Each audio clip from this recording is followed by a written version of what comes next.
Hello and welcome, everybody. Welcome to the No Name Music Cast. My name's Tim, and this is Joy. And we start the episode with some updates. I have a big life update, and Joy has a life update too. So, Joy, let's do your big life update first. So I'm on the housing market. Yay! Blam, blam, blam. What are the noises that I kept doing last podcast that I don't know why? I think I did it like 4 times in one episode. But yeah, so we looked at one house. We determined it was too small because Charlie couldn't fit his king-size bed in the bedroom. And so that was a no-go. But I got 2 more that are coming up. We have it pre-approved for some options. So now we're just looking around. We're staying in the area within, 15, 20 minutes of where I'm currently at. So it's not that grandiose, but it'll be nice to have my own space. And my goal is to have a yard where I can put Finn out and let him go run around and get some of that energy out. Finn's my dog. Well, I think that'd be nice. So Finn will have a space. You and Charlie will have your own house. I mean, we bought our own house 4 years ago. I didn't think buying a house would ever be an option, especially living in London because property prices are so expensive, and there isn't really any programs for first-time buyers that make it very easy for you.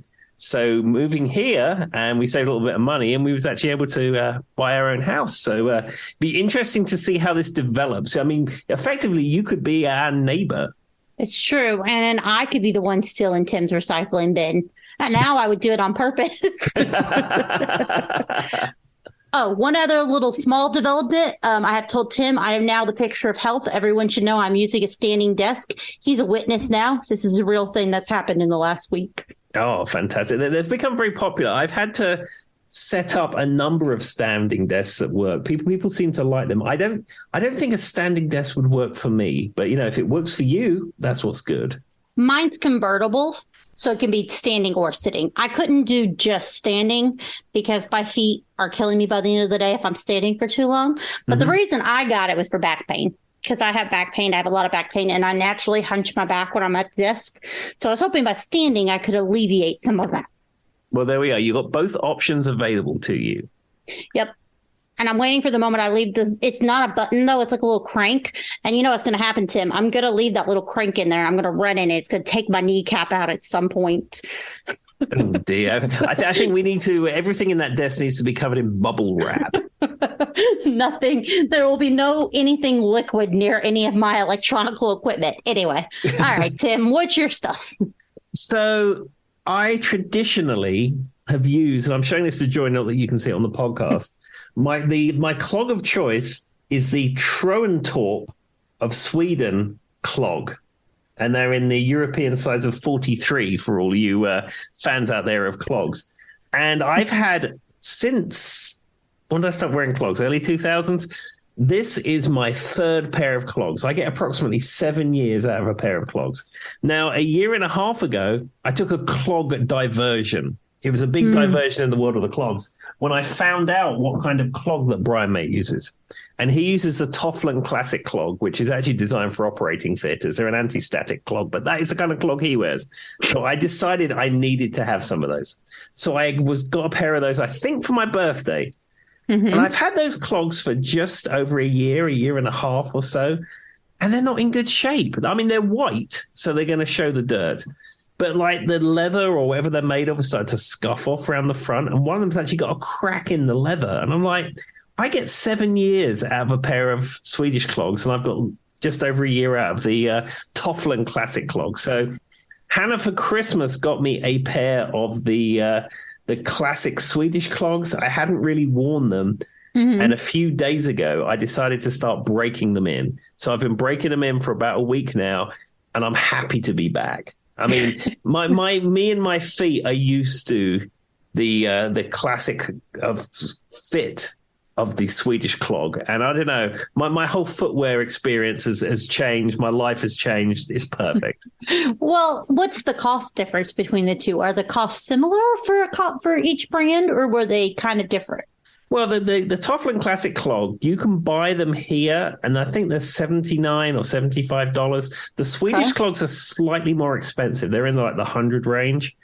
Not that much more. I mean, no, really, not much more. They're all about the same, much of a muchness. But when I first wore my very first pair of clogs that I purchased actually in Sweden, They fit so beautifully on my feet. So I'm into pair number 3. I may revisit the Tofflin Classic Clog Brian May ones some point in the future, but for now, my feet are in there. My feet feel like they're at home. Sounds like, at least you were able to go back. You got at least a year out of the other one. So, it's not perfect, but, it's better than nothing. Exactly. And I should just point out, I exclusively wear them at home. I don't really wear them outside the house. I thought about having a pair of clogs to wear at work. And where I work, they wouldn't care if I wore clogs at work, but I'm not putting on driving shoes because I've tried driving in clogs, and driving in wooden footwear is not a good idea. As a female who owns many pairs of shoes, I have many shoes that are not driving shoes, so I understand. Yeah, I couldn't be doing with that. So they're an exclusive homeware shoe, but that's what I'm telling everybody. When in the realm of the clog, buy a Swedish clog. They do not sponsor us. But if they want to, let me know. Hit me up. It costs about $16 a month to host this podcast. Maybe we can. They can cover that if we start branding. I'm kidding, everybody. Anyway. Yeah, that would be an interesting endorsement deal by a clog company. It would be irony if that was our first real endorsement. Though my work has offered to let us use them. We haven't done it. All right. What's next, Tim? Okay, so I've got music news. Okay, so the big music, 2 pieces of big music news this week. One, guitarist extraordinaire virtuoso Nita Strauss has gone back to playing with Alice Cooper. Oh, it's been a while since you played with them last, right? Yeah, because she went off to play with Demi Lovato, and she did I don't know if it was a world tour, but it was certainly a North and South American tour with Demi Lovato. And Demi Lovato had some kind of rocky album out that she was, which she released, and she recruited an all-female band, and Nita Strauss joined her touring band. Now, as I said at the time, I felt that Nita Strauss was grossly overqualified for that gig. She is probably the finest shred guitarist out there right now. And I heard some of the music, and it wasn't, in my opinion, terribly challenging for someone who's as skilled as Nita Strauss. Well, it's not just, that's not to insult Demi Lovato. It's just not music that's focused on instruments as a whole, right? They're not super challenging songs. No, she had like a token rock album, and it was more guitar driven. And I understand why Nita Strauss did it. It's a good high profile gig, and I'm sure the money was good and all this kind of stuff. Yeah, and, of course. Alice is not getting any younger, and I'm sure at some point the whole Alice Cooper thing will end. But yeah, for 2023, she's joined Alice again. Well, there we go. Maybe we should get tickets, Tim. I would like to see Alice Cooper, and I'd actually like to see Nita Strauss play because she's such a good guitar player. Hopefully by then Ticketmaster will have fell to pieces and we are not paying. Oh, Ticketmaster. Anyway. I was in our last episode, a few episodes back, when we was talking about Kiss, and they've announced their final dates. And I just out of interest, I thought, how much does it cost to go and see Kiss on their final day at Madison Square Garden on Ticketmaster? And the cheapest price was something like $4,000, $3,000. And then the most expensive was like $19,000 or $17,000. And it's just like, what world is this? The other thing is I can't name anyone touring right now that I'm going to pay $19,000, even if I had it, Tim. I just don't know that I could bring myself to do that. No, it's ridiculous. It's such an absurd amount of money. And I get it. We've talked very heavily about the whole musicians don't make money anymore off their music. They have to do all these other things to make money, but there's just not a person alive that performs that I think I'd pay $19,000 to see. No, I love Brian May. He's my guitar hero. I like everything about his outlook on life, all the things he works on. I'm not paying 20 grand to see him. Never. It's just not going to happen. Sorry. There you go. Okay, so that was first part of music news. Second part of music news is a little sadder. We lost Gary Rossington this week, who was the last original member of Lynyrd Skynyrd. Now, as you may or may not know, Lynyrd Skynyrd existed as a band, and then they had a very tragic, fatal aeroplane crash that killed the original singer and lots of other people in the band. And there was only a handful of them who survived that plane crash. Gary Rossington was one of them. And then I think it was in the 90s, they reformed Lynyrd Skynyrd, and it was with the brother of the original singer. Yeah, that sounds about right. I think it was Ronnie Van Zant was the original singer, and then it was James Van Zant was the one who was fronting it. Anyhow, Gary Rossington, he is the guy, when you hear Freebird, that the sliding thing. Yeah, that is Gary Rossington. And we sadly lost him at the age of 71. Yeah, because the plane crash would have been in like 1977, I think is what I was. I was reading an article when he passed away the other day. I didn't know that off the top of my head, like you probably would.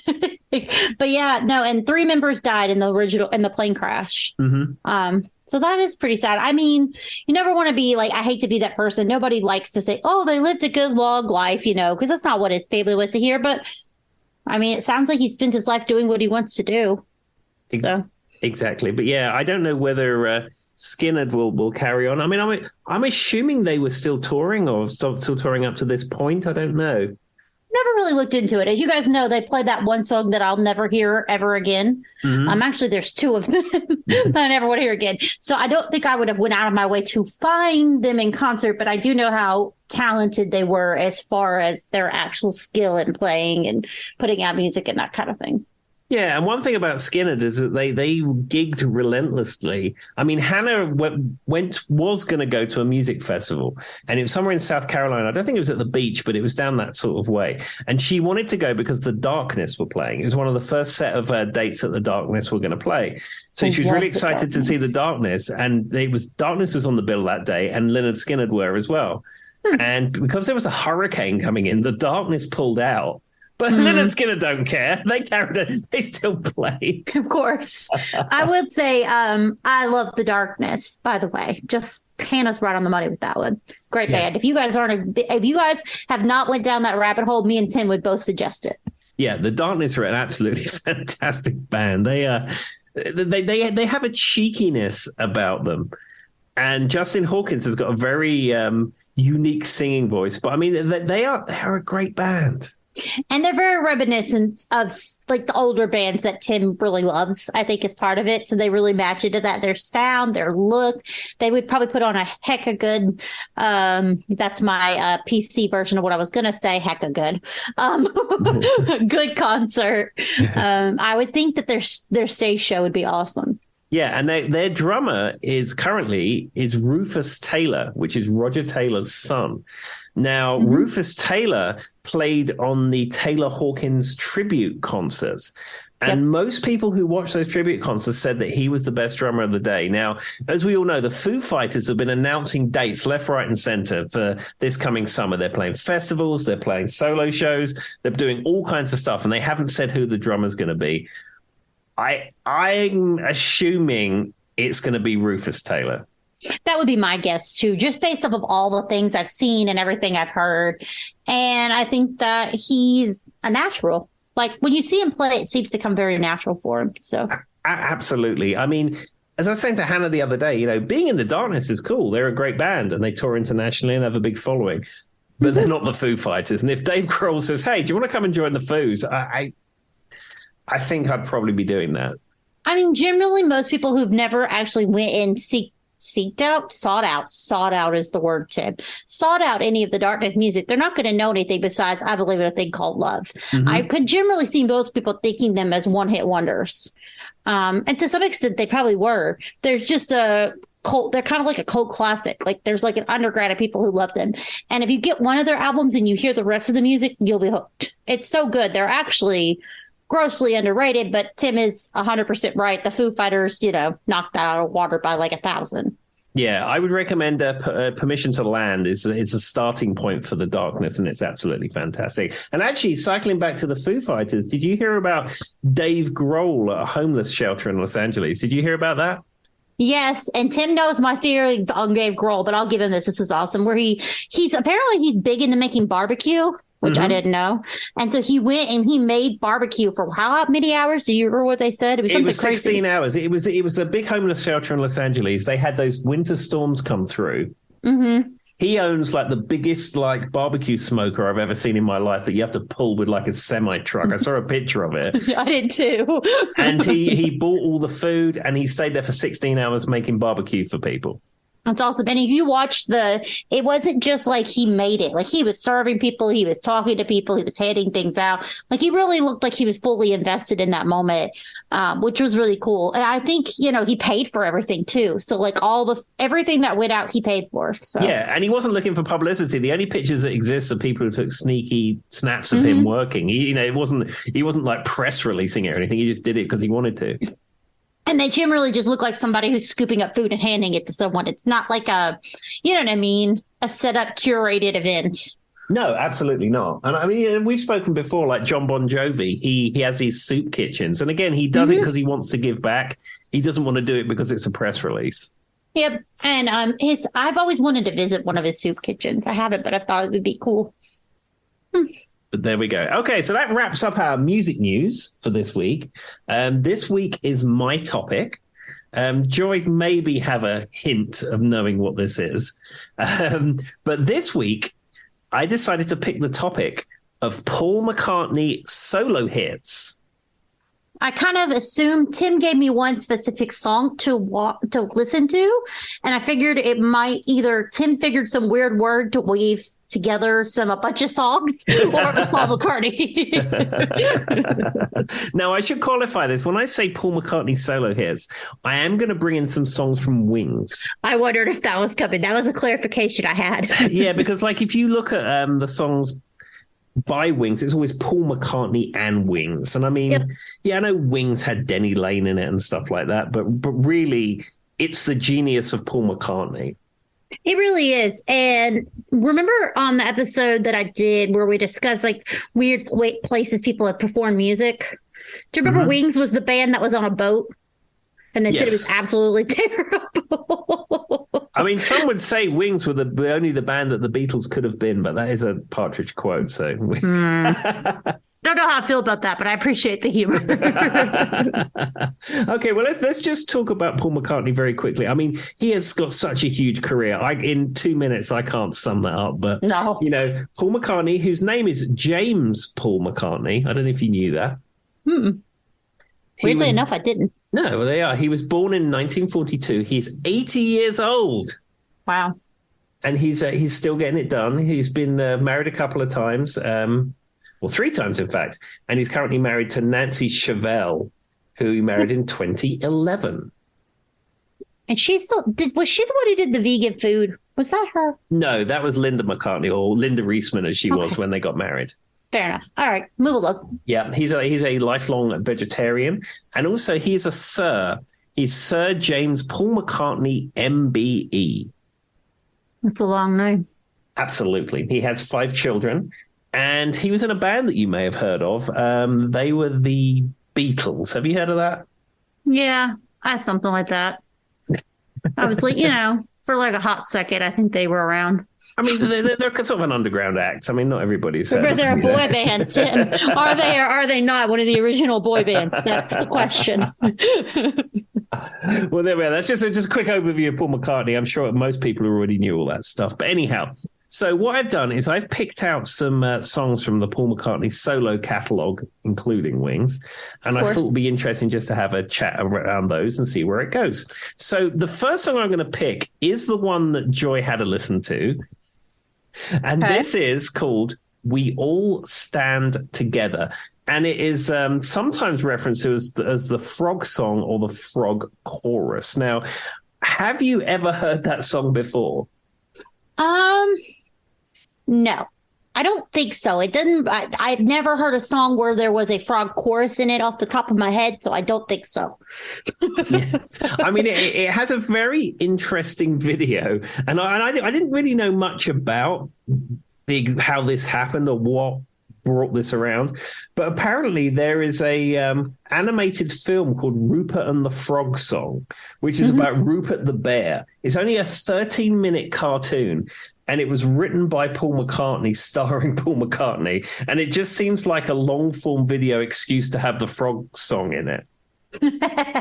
Well, and that's what it seemed like to me. So after Tim had me listen to it, I was like, okay, I need to go down the rabbit hole. So I saw Rupert and the Frog song. I also saw that it was produced by George Martin. Of course. Of course. The fifth Beatle there. And then there's two versions. There's the one with the frog and there's a humming version, Tim. Yeah, the B side is the humming version of it. It's so weird.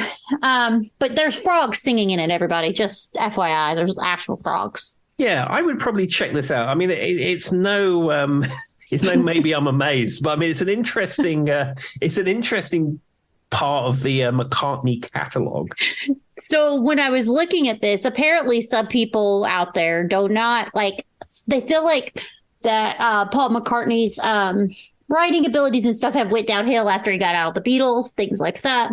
Whatever. I don't believe that to be true. That's just my opinion. But what he said, he was making a joke on a TV show and he said something about, yeah, I used to be part of the Beatles and now I'm putting songs out with frogs. It was funny. Yeah, Paul does seem to come across really well in interviews. Whenever you hear him interviewed, and as we've said before, to be that famous where 50% of the people on Earth, probably more than that, know who he is. I mean, he's more down to earth than you think he should be. Yeah, for sure. That's what I've always gotten from him. But I mean, as far as kids' songs go, I thought it was a cute little song. Yeah, and it went to number 3 in the UK. I feel like anything Paul McCartney does in the UK would probably go somewhere. Exactly. I don't think it charted in the United States, though. Its kind of kitschy charm was maybe lost on the US audience. Probably, and the fact that we don't really have that cartoon too much here. Mm-hmm. So, there's probably not a whole lot for us. I know who he is. I've seen the little bear before, but it's not like a popular thing in the US. Yeah, Rupert the Bear was one of those sort of little storybooks you would get as a kid. I remember growing up and probably had a Rupert the Bear storybook. And there was also, that song, Rupert the Bear. No, didn't ring a bell at all. I think I had the books that I had the most of as a kid were the Berenstain Bears. Did you guys have the Berenstain Bears? No, not when I was growing up. Some things just don't get past the ocean. Well, we had bears. We had Paddington Bear and obviously Rupert the Bear. Paddington Bear is a very British bear. And he eats things like marmalade. So exactly. Well, if you go to, the story of Paddington Bear, that he was found at Paddington Station. And he was from deepest, darkest Peru. And that's why he was called Paddington, because he was found on Paddington Station. Now, Hannah wanted to go to Paddington Station because we found out there is a brass statue of Paddington Bear at Paddington Station. So we went there one Saturday lunchtime to see the Paddington Bear statue. I can't blame you. That's worth seeing. It's Paddington. I love Paddington Bear. Anyway, this is not a Paddington Bear podcast. So what's the next song, Tim? Okay, so this one is one that we may have discussed before, but this is his song or one of two songs he does with him, Michael Jackson and Paul McCartney, and it's Say, Say, Say. I feel like it may have came up a few times just because it's such a popular song. Mm-hmm. It was interesting to me, though. I don't know why. I find the music video terrifying with the clown makeup. Mm-hmm. Absolutely terrifying. For a song that's so interesting and sounds so nice, and it sounds all buddy-buddy, they say, I'm crying, and it's got those pieces in it. But the clown makeup is a no. It's just a no, Tim. Yeah, clowns are never fun. Clowns are always scary, in my opinion. See, I'm not like somebody who's overtly scared of clowns. There's people out there who are big into clowns. Mm-hmm. But I think anytime you put makeup on that covers your identity as a whole, it's just a little terrifying, Yeah. And then it's the fake smile. It's the clothing. I'm not particularly, but I don't know who or why that was the artistic choice for the music video for this song.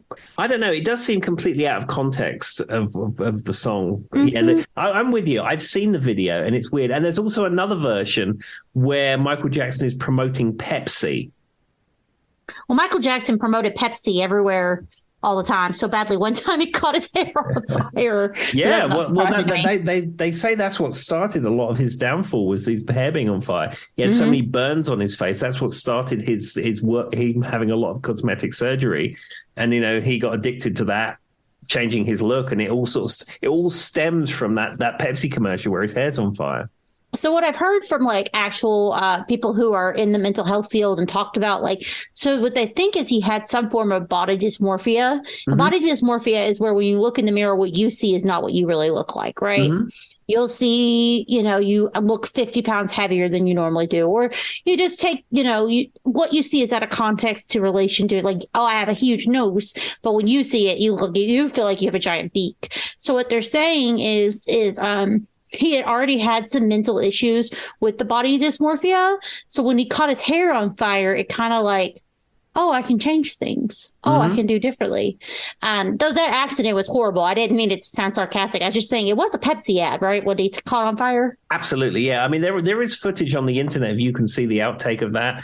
And, we all heard at the time. I mean, I remember when that happened. I mean, it was probably before your time, but I remember when that happened, and they were talking about, his hair being on fire and stuff. And, it was schoolyard jokes about Michael Jackson's hair being on fire and blah, blah, blah. But now seeing that footage as an adult, and you think, this is terrible. Well, it's kind of like, you know how that stuff gets sensationalized and you're saying jokes and stuff. The lady with the hot coffee in McDonald's, she became synonymous with the whole, you can sue for anybody in America, right? Mm-hmm. So hot coffee is always hot. But when they said it, the coffee was 146 degrees Fahrenheit for people. I don't know how that converts. About 30 degrees difference in Celsius. Mm-hmm. So because there's about a 30-degree difference for our Celsius friends. But that's Tim, no coffee should ever be that hot. So what they determined was she actually had 3rd-degree burns and had to get skin grafts and everything. And basically they determined that she deserved to, sue. She really did. She had a legal case because it was so bad, but it became synonymous with all these false cases for suing because of the sensationalized, like Tim's saying. People were making jokes about it, but if you actually watch it, it was terrible.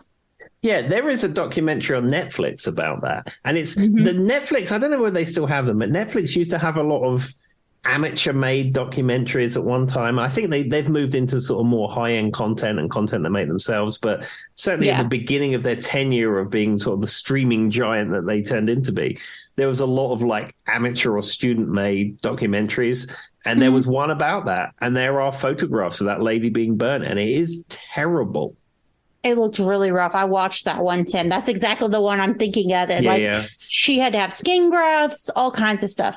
So yeah, I don't know what this has anything to do with say, and Paul McCartney, but anyway, hot coffee.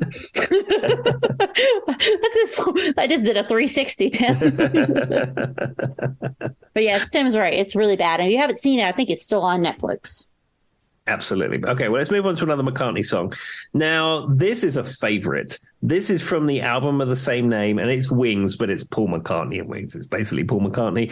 And this is Band on the Run. My favorite Wings song ever.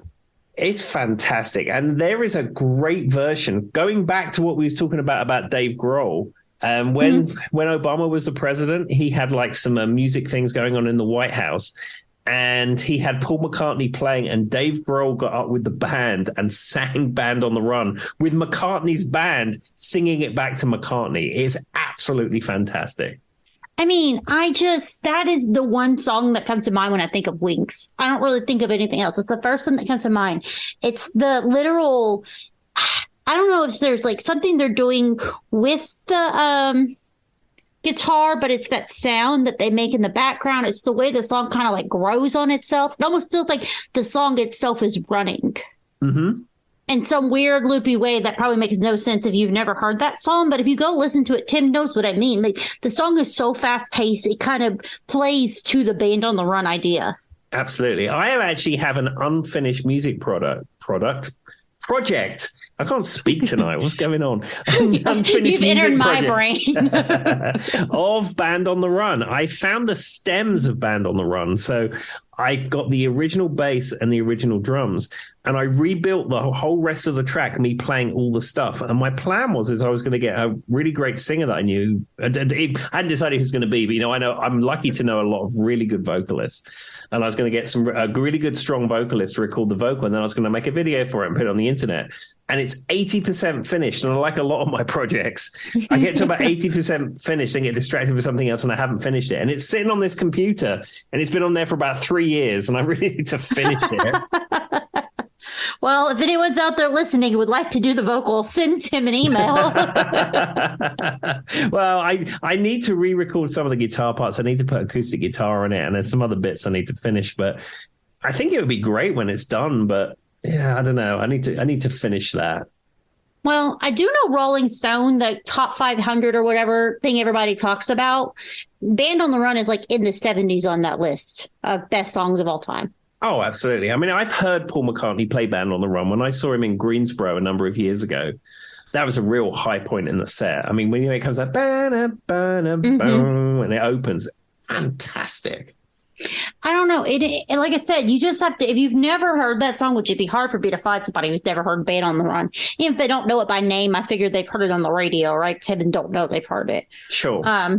But if you've never heard that song, it's just, it ranks up there, like we said, the whole Bob Seger Night Moves thing. Mm-hmm. So me and Tim have a theory that Night Moves might be one of the greatest songs, if not the greatest song ever written, as far as like it hits all the emotional pieces in one song.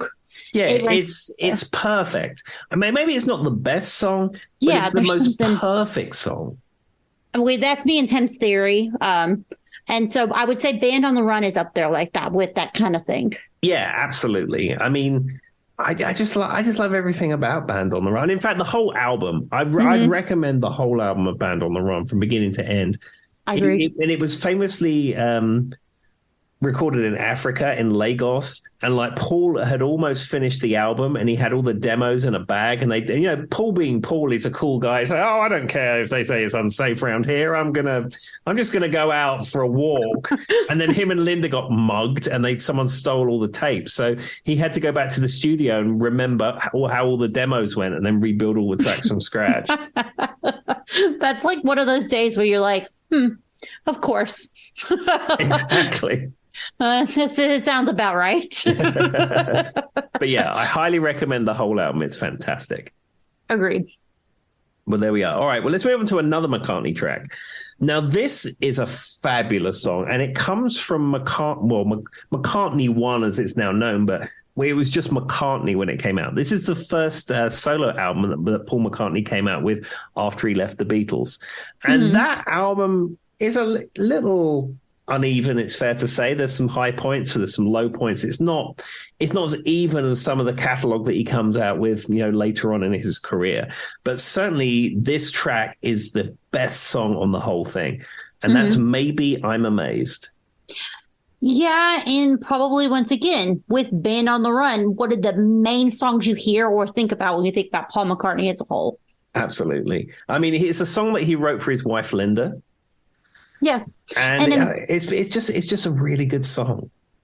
Well, and I think it suits his voice really well because Paul McCartney has a great voice, but I mean, he's not like a superstar singer. He's better. He's a wonderful musician who can play like every instrument in the book, can write music, can do all the things. I don't mean to insult him with his singing because Lord knows, I don't have McCartney money, but that song his voice sounds so rich when he sings it. Absolutely. The bulk of the first McCartney album was recorded at his home studio, but he went to Abbey Road to record Maybe I'm Amazed. I think even he realized the greatness of that song, and it needed the special touch of being in a proper studio. Well, and then there's that, and Tim might be able to give me a little bit of insight as to the bam, bam, bam, bam, the guitar riff when it breaks down after the opening kind of verse is it's iconic. Like, it's so good. And it's, I don't even know, it like makes, because of that and the way it builds with the song, that piece right there to me is what makes that song. Yeah. And McCartney plays the guitar on that. I mean, that's one thing about McCartney, especially even like in Beatles material, especially later on in their career, like Taxman, for example. Like you hear Taxman and you hear the guitar solo on it, and it sounds much like the period correct sound of George Harrison. And for many years, people say, "Oh, this is it's a classic Harrison solo. This is the sound that he was going for at the time." And no, it's McCartney. McCartney's playing the solo on it. That's funny. I mean, and he is one of those people that, like, I don't even know how many instruments he could play. Like, I'm sure there's instruments out there that he doesn't like. I don't know. If you give him a harmonica, he could probably somehow know how to play it, Tim. Absolutely. I mean, like McCartney 1, 2, and 3, he plays all the instruments on. And McCartney 3, which is the one that came out 3 years ago, yeah. He said he recorded it in rockdown, not lockdown. Of course. He plays everything on that: the drums, the bass, the guitar, keys, the whole thing. Wrote it, and some people were sitting around watching streaming TV and doing Zoom calls. And what's McCartney doing? He's in his studio. He's writing an entire album, and watching Tiger King exactly. on Netflix. Lord, I mean, but he's like one of those people. I feel like you could hand him some instrument he's never seen before, and an hour later he'll have mastered it somehow. Absolutely. Fantastic. All right, well, let's move on to another McCartney song. So this one's from the film Give My Regards to Broad Street. Now, this is a film I've never seen, and I don't know, have you ever seen that film? I haven't. I've heard of it before, but I've never watched it. Yeah, and this is the song No More Lonely Nights. I didn't think I knew that song was for that movie. What's the movie about? I mean, obviously, I know Broad Street is. But I have absolutely no idea. Wow, great. Well, I mean, obviously, it's a play on Give My Regards to Broadway. Yeah. I got that much. Thanks for the information there, Tim. I don't know. I absorb a lot of music knowledge, as you know. And when we do these podcasts, it's very rare for me to have to look something up because I love this stuff. I'm so passionate about it. In the realm of film, I have no idea.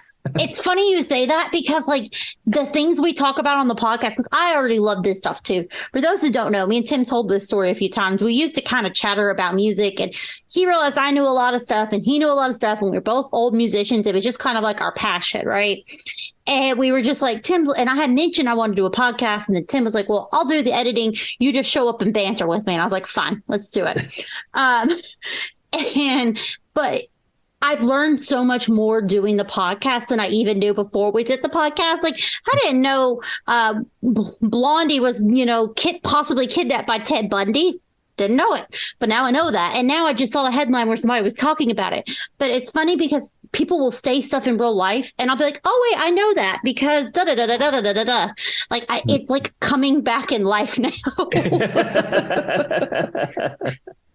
But we still don't know what Give My Regards to Broadway, or what was it? Broad Street. Which is, I guess, a street in England. I think, Joy, you should give this a Google live on air. Look, go onto your Wikipedia machine and type in Give My Regards to Broad Street, and you can give us a quick synopsis about this film that I will never, ever see. That I'm never going to either. But Broad Street is I'm guessing a... Yeah, okay, so I think the film was a flop. I seem to remember it being a flop, but this song is great. Oh, my God. Okay. Give My Regards to Broad Street, 1984. It's a musical, by the way. Didn't know it was a musical, but that makes sense. The Broadway thing, musical. I see where they're going. Oh my God. A rock star, parenthesis, Paul McCartney, unparenthesis, daydreams that he will be ruined unless he finds a missing master tape by midnight. That's all it says. Okay. I think Ringo. Oh, here we go. It stars Paul McCartney, Brian Brown, and Ringo Starr. Of course, Ringo's in it. Peace and love. The film covers a fictional day in the life of McCartney, who wrote the film for screen, and McCartney's Starr and Linda McCartney all appeared as themselves.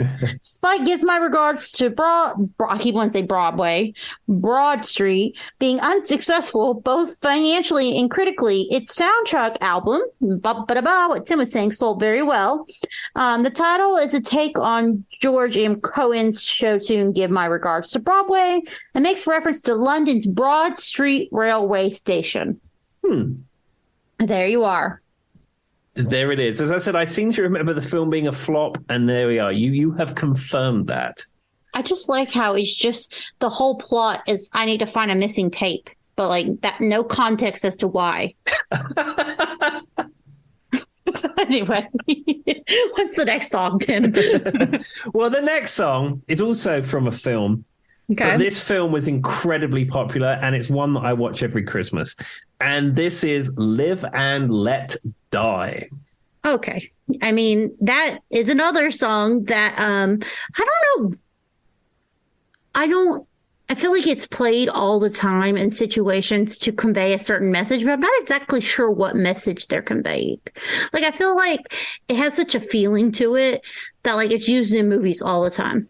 Yeah, well, of course, it is famously from the film of the same name. And when I saw Paul McCartney in Greensboro, that was fabulous. They had fireworks going off and the light show. It was absolutely amazing. And whenever I watch Live and Let Die at Christmas, when I do my Christmas Bond-a-thon, like when the opening, the pre-roll titles are running and Live and Let Die is playing, it is absolutely amazing. I love it. Now, didn't Linda co-write on this song or something? Linda McCartney? A lot of the Wings era stuff. Linda McCartney was in the band. She played keyboards, and she also was a songwriter and collaborated with Paul on a lot of this stuff. Interesting. I knew she did. I knew she was the keyboardist, and I think she co-wrote a bunch of that stuff from that kind of area. I mean, I guess the song is kind of saying when you're young, learn to live and let die. So maybe that's the message they're trying to convey when they use it. Maybe, but I mean, this is such a great song, and it's one of these songs that's been covered by many people. Guns N' Roses famously covered this song, and then, as we've said, there's probably a whole generation of people who think this is a Guns N' Roses song. Which is kind of disappointing to me in and of itself, but anyway, it is a little bit, but there you go. But that just shows how incredibly strong this song is. Fair enough. All right, what's the next one? The next one is from McCartney 2, which is his second solo album, and this is Coming Up. I haven't thought about that song in a while. I'm not sure if I've even heard it recently. I've got to go back. Tell me something interesting about it, Tim, while I'm trying to think of this. The interesting thing about it is the video. Now, I mean, it's a great song, but the video has McCartney playing all the parts. And I think there's like an orchestra in the background, and McCartney is everyone. Exactly what I was just saying. Hand him a trombone, and somehow he would know how to play it. Yeah. Like he's singing the song, and then in the background there's like an orchestra type thing. And it is all McCartney's. I mean, that's a cool. I don't know if I've ever even heard this song. Maybe I need to go down that rabbit hole when we get off of here, Tim. Because like it sounds familiar, but I've definitely never seen the music video. Well, I tell you what I can do for you, Joy. I can send you a Spotify playlist of all the songs I'm talking about. Would you like that? I can share that with you. Yes. And then Tim can show everybody his Spotify skills that he's gaining. Yeah, I found out they're coming out with a new feature. Now, it hasn't rolled out to me yet, but it's going to come soon. Are you getting exclusives now from Spotify or something? Spotify DJ. Oh, wow. It's fascinating. I probably won't use it much, but it's incredibly fascinating. So one, it's just a stream of music of stuff that you would probably like based on your library and your listening and all this kind of stuff. So they already have that. They have a Discover Weekly, and then they have other playlists that they get generated automatically. And YouTube and all the other people do that one they too. have, and that's nothing new. But what's new about it is that they have an artificial intelligence-driven DJ that is replicating a radio DJ, but it's custom tailored to your playlist. So they'll say, and then this next track is coming from U2. Now, U2 are going to be at the blah, blah, blah arena in October the something. Maybe you'd like to go and check that out, blah, blah, blah. So it's the whole like DJ thing from FM radio, but they're recreating that using technology. I don't know how I feel about that. That really is like everything always comes full circle, right? Yeah, I said I don't have it yet, but a lot of users do have it. And I found a couple of YouTube videos of people posting it up there. And whatever voice they're using sounds incredibly natural. And it just sounds like a normal person speaking. But as I said, their banter is tailored to your playlist. Well, and that could be an interesting way. Me and Tim were talking about we love like learning all these weird facts about all these bands and things that we hear on the podcast. You can learn stuff from radio DJs because it's kind of what I feel in a way podcast kind of came from anyway, in some way or another. Yeah, I mean, podcast is basically just time shifted radio, is what it is. Yeah, and yeah, that's exactly. You're right, Tim. I hadn't thought about it, but now that we're talking about it, I mean, it makes sense, right? Exactly. But yeah, I'm interested to test this feature out. Like I said, whether it has longevity in my listening sessions, I don't know, but it's fascinating. I would be curious. I might have to test that out. I didn't get the official notice from Spotify like Tim did, so I feel a little sad about that, but I'm not on the list, apparently. Well, I didn't get an official notice from Spotify. I read it on a forum somewhere, and then when I looked into it a little bit further, it appears that it's rolling out as a beta test type thing. Do you have Spotify Premium or the Yeah. You do? Yeah, so you should be getting it. Well, there we go. I'll be curious to see. Because see, what I have a problem with is like when I use the YouTube one, and I like Tim said, Amazon Music was absolutely the worst. Pandora started out okay, and then it kind of fell apart too. But when I do like YouTube has like every song you thumbs up, or like, based off of your listening, whatever, it always becomes the same Tim songs. Mm-hmm. Like, if I listen to one Spice Girls song, it's like 5 songs from that same album sprinkled in with like I don't know, AC/DC track or something. It's just there's not enough variety for me. One thing I find that's good when I've been using Spotify recently, because I'm doing the 1001 albums challenge, there's a lot of stuff in there I wouldn't necessarily listen to normally, which I'm discovering new stuff. So when it comes up with things it recommends to me, it's all over the place, and I like that. Yeah, that's I think the key there. Because no, I don't know anyone, Tim. Even if someone does have a genre of music they tend to prefer, because Tim has a genre of music he tends to prefer the most, right? It's probably rock. Tim's top category is rock, and then maybe pop, and so on and so forth, right? And mine probably is between rock and pop music. I do like a lot of 80s and 90s pop. It's probably like my top little piece with rock slowly in there. But even if you like one genre of music, I don't know anyone who only listens to one genre of music ever. No, and I think as a music fan, it's not healthy to do that, just to get stuck in the same stuff. I mean, like today, what did I listen to? I listened to the Mamas and the Papas. I listened to Roger Daltrey, a solo album. I listened to Three Dog Night. And then I listened to the brand new heavies. And in fact, if I'm being honest, my favorites of those was the brand new heavies, probably followed by the Mamas and the Papas. Three Dog Night was okay. Roger Daltrey was okay. But, I just can't listen to rock all the time. I don't think anyone should. It just becomes monotonous because... And that's what I'm getting at, though, is, and also, even if you're listening to the same genre, you still want to have a variety of artists. And that's what I run into with like the YouTube one. There's not even a variety of artists. Sadly. Anyway, so hopefully what I'm getting at is Tim's AI radio station thing he is telling us of the Spotify world. I hope they do a better job at that. Well, we will see. If they roll it out to me, I will be giving a full report on this podcast. It'll be top news at the beginning of the episode. Absolutely. Okay, well, let's move on to another McCartney song who is not a robot and he doesn't have artificial intelligence. He just has a McCartney brain, and that's all that's important. Though, is it the theory that he died and he's been replaced, or is he's never going to die? What's the theory with him? Well, we hope that he is immortal because he's Paul McCartney. Yeah. But no, he didn't die in the 60s and he wasn't replaced by his identical twin brother, even though there was a conspiracy theory at the time that was the case. Because if you look on the cover of Sgt. Pepper's, the flowers on the right-hand side, it looks like a guitar, but if you look at it in a certain way, it looks like Paul and a question mark. That's what it was. Okay.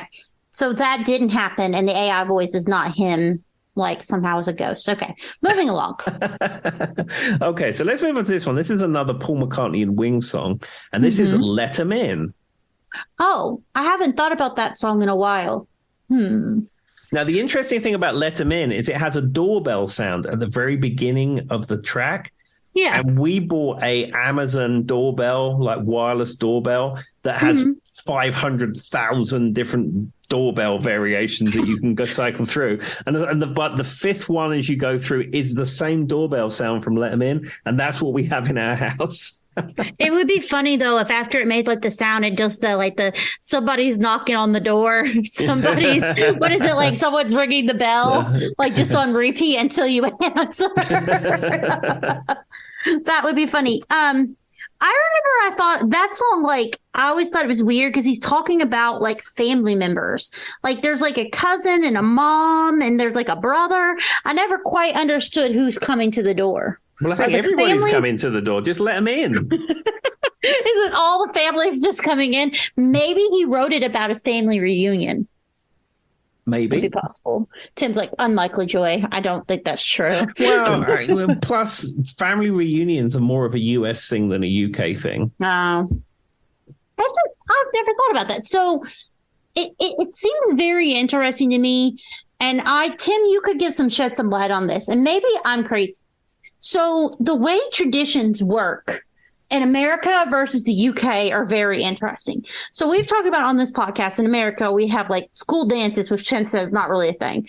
The national anthem at everything and anything, not really a thing. Mm-hmm. What's the other ones? Like school graduation. School spirit days, not a thing. All the sports teams and all the big hoodoo about that, right? All this just like almost like a form of nationalism on a small scale. Mm-hmm. And then, but what's interesting is the UK on the flip side, you guys don't seem to have a lot of that, but there are some very big ritualistic things in the UK that are very different. So like we were just talking about last episode, the judges that are still wearing the powdered wigs and the garb. Mm-hmm. Or like the royal family as a whole and all the traditionalist things there. Like, and you would think that the UK would have, but they do, but all of theirs are so, like, I don't know. It's just weird the way America has the, like you're saying, family reunions.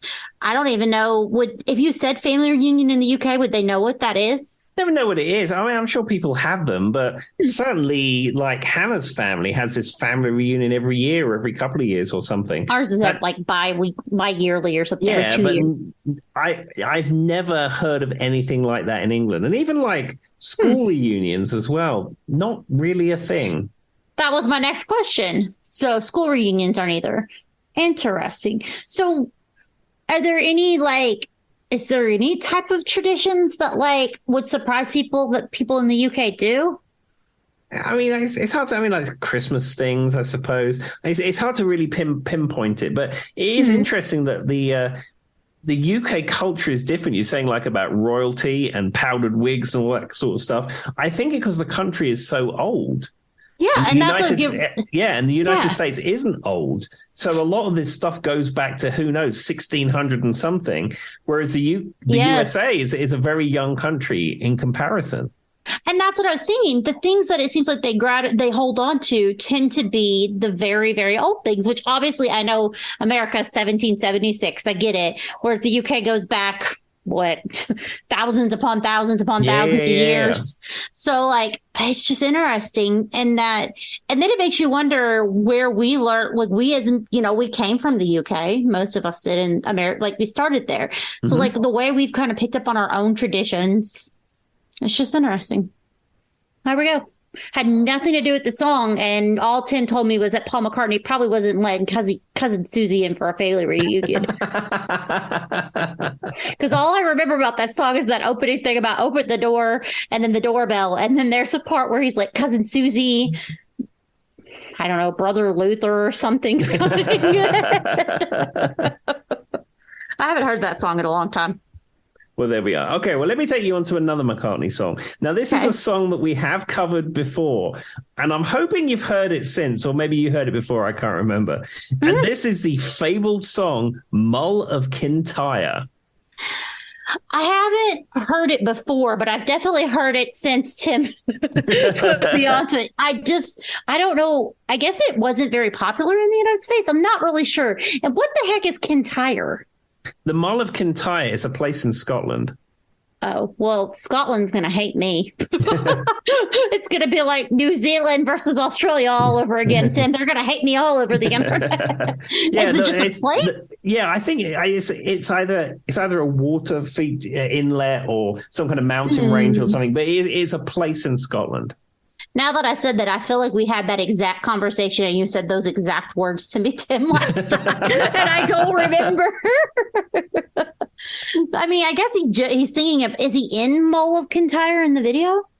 I think so, because, I mean, it has bagpipes on it. Well, of course he was. Bagpipes. Oh, Lord. That just brings me back to every time I think of bagpipes, I just think of the Slade song when I spent 20 years trying to find I Let the Kid Away. And I kept telling everybody, I was like, there's bagpipes in the video and he's wearing a kilt. And nobody listened to me. And that was my descripting of that song. All right, what's the next song, Tim? Okay, next McCartney song. So this would be another Wings or Paul McCartney and Wings song, and this is Silly Love Songs. That song was probably the second or the third song I learned how to play all the way through on the piano when I first started playing. Ah. And the reason it was, it's everyone's favorite.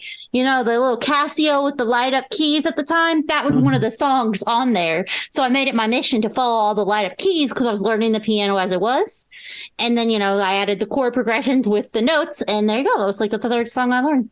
Fantastic. This song has got an amazing bass line on it. And I mean, Paul McCartney is an amazing bass player. He has a very melodic approach to bass. Bass wasn't his original instrument. He was a guitar player originally, but the Beatles needed a bass player, so he went on to bass.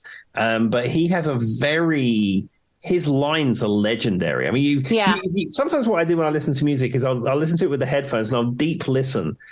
And just listen for one thing, like you're listening to McCartney's bass line, and they're just amazing. Now that you say that, you're talking about listening to one thing. Remember how you were discussing in the last episode that new technology where they can break songs apart that were all pushed together? Wouldn't that be so cool to hear like his bass lines just isolated? Yeah, in fact, if you go on YouTube, some people have already done that. There was a game, I think it was, is it Rock Band? Was that the game?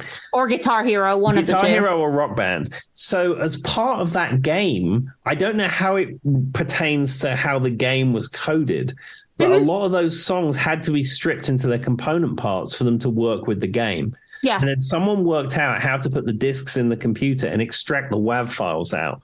And as a result of that, there's a lot of classic rock songs and classic songs in this era that were multi-track where people have stripped those parts out. And you can go on YouTube and find the isolated bass for this and the isolated drums from that. And a lot of it stems from Rock Band and Guitar Hero. So that would probably be more Rock Band now that you explain what you're going for, because, you have all the different instruments. So there's a bass, there's a guitar, there's a drum, and then there's usually a singer in Rock Band. Mm-hmm. I was officially all of my friends' Rock Band singer. I always had the microphone and you'd have to fight me for it, as one does. But I always won. I always got top score. So that's all that matters, Tim. But the problem with Rock Band was as a whole is I got burnt out of every song that's ever been on Rock Band ever. The only song I still love is Rebel Girl by Bikini Kill that I made you listen to that one episode, Tim. I learned that because of Rock Band. I didn't know that song till then. Yeah, and that was a great song. I mean, you talk about, you learning stuff. You introducing me to that. That was fantastic. It surprised him, too. He was like, where did that come from? And it's funny because it gives you all the angst in a song that you'd want to be called Rebel Girl in the best way possible. There we are. Yeah, and then sometime after the fact, I saw a picture of Carrie Byron from Mythbusters, and she now does a thing where I think she works with schools doing an education program for STEM. She owns or co-owns a company which does education programs for STEM with schools. It's all super cool stuff. Yeah. And I follow her on, the Twitter and all that kind of stuff. And she was wearing a Bikini Kill T-shirt. And I went, aha, Carrie Byron. I know exactly where that comes from. That's awesome. I had a friend who was obsessed with them too. So I kind of knew a little bit about them. Them and the Dresden Dolls. Have you ever listened to the Dresden Dolls, Tim? I've heard of them, but I'm not familiar with their music. My husband is obsessed with Coin Operated Boy by the Dresden Dolls. He sings it all the time. I'll make Tim listen to it later, but those two stick out in my mind. But anyway, back to the Rock Band thing. They killed me of a lot of songs. One big one I can never hear again because I had a roommate at the time who was obsessed with trying to learn all the guitar parts. It was Simple Man. Mm-hmm. Oh, I would rather I never again. absolutely could never hear that song because he played it on repeat and he was learning it. And when you mess up on Guitar Hero or Rock Band or whatever, Tim, it makes a fake sound like because you went off the guitar. So I had to hear that mixed with his, like when he was first learning it, all of his mess ups for like what felt like 4 weeks straight. Oh dear. I can't ever hear it again. There you are. Yeah, well, at least it's not like violin. I mean, when people learn violin, there's a period of time where it sounds horrifically bad, like an animal in distress, and then at some point you learn how to do vibrato and where the pitching is, and then it starts to sound really good. But that early part doesn't sound good. I imagine the fiddle can be that way too, because of the kind of banjo-y, fiddly sound. But I will say, which I know the banjos, I know two different things. I'm just saying that kind of sound. Yeah. Whenever I was learning to play the drums as a kid, I look back and feel bad for my parents because I was such a bad drummer that I never got from the learning stage to the good stage, like Tim's saying. So they just start crash, bang, drum roll on a repeat. And I'm like, oh, God, I feel bad for every parent ever who's bought their kids a drum set. I don't think I could handle it, Tim. I'd probably go crazy. Yeah, I think these days you'd buy your children an electronic drum kit and a pair of headphones. Yeah. I mean, you can't really say that. But now I'm not telling you parents out there, if your kids want to play the drums, me and Tim are all for kids in music and arts and all that stuff. But, just for your own sanity. Exactly. Get them a set of electronic drums. I mean, yeah. And use some earplugs. Yes. If you are playing real live drums or you're playing in a rock band, get yourself earplugs. Now, if you can put up with just the standard ones you buy with the filters, do it. But if you can't, get the molded ones. But as somebody whose ears ring consistently all day, every day from playing in noisy rock bands, protect your hearing. It's very important. The other thing is I was never one of those people, Tim, back in the day who wore, like, if you go to an actual rock show and like put like earplugs. I am now. The last the 3 concerts I've went to, I literally put earplugs in. Oh, I would never entertain going to a concert without earplugs. It's just that my ears are so sensitive to that. The sheer volume pressure level, my ears would be ringing horrifically for a month. There's some doctor out there going, I could help Tim O'Sullivan. Well, I don't think there is because I've looked into it. Once you've damaged the little hairs in your ears, it's gone. It's done. No, that makes sense. Well, there's our PSA for the episode. Exactly. We're hearing protection. And we went to Tim's TED Talk. So what's the next Paul McCartney song? Okay. Well, I'm going to close out with this song. Perfect. And this is another favorite. It's another Paul McCartney and Wings song. And this is Jet. Oh, and that came out pretty close to when Band on the Run came out, right? Are they on the same album? They're on exactly the same album, yeah. So I imagine those were probably the 2 singles, if I had to guess. Yeah, I mean, let me bring the Band on the Run album up. Where are we? Interesting. The album. So yeah, Band on the Run, Jet, Bluebird, Mrs. Vanderbilt, Let Me Roll With It, Mamounia, No Words. Yeah, I think all of those songs are amazing. But those, if you like, they're your hits. Yeah, and it's one of those songs that also, I don't know how to explain it. It sounds kind of weird just saying it, but go back and listen to, like I was saying, Band on the Run and Jet.